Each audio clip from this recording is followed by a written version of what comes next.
So the next one, emotional flexibility, and I'll read it. Feeling your feelings and being able to name them, talk about them, and let them move through you instead of repressing or fusing with them.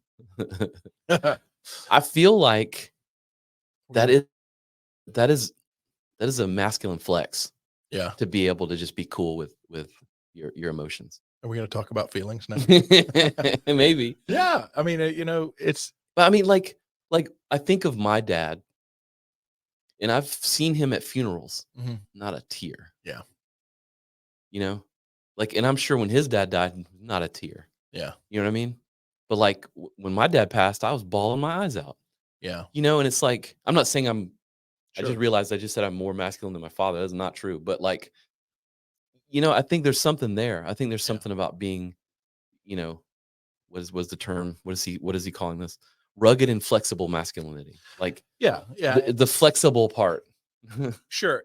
I mean, if you cry, that's fine.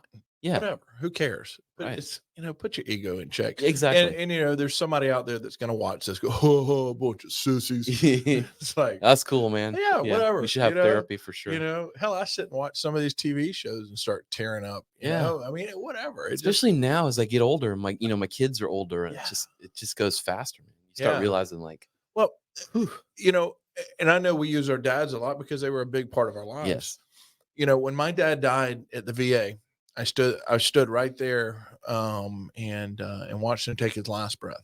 yeah, And my mom was there, her husband was there, which my dad and my mom's late husband Jack were really good friends. They became very close friends, which I'm glad, because that way I was able to get my mom and dad together, and because it was nasty for several years, but I didn't cry when he died, because my sister was there. I felt that I had to be there. You're there for them. They're steadfast to be there for them. I felt some of that too. Yeah. And hell, talking about it, it's like I almost want to let it flow a little bit here. Yeah. But because it's not easy. It's like it was yesterday. You get it. You have times you want to pick your phone up and call your pops and tell them, hey, you wouldn't believe what just happened today. At least once a day. Yeah.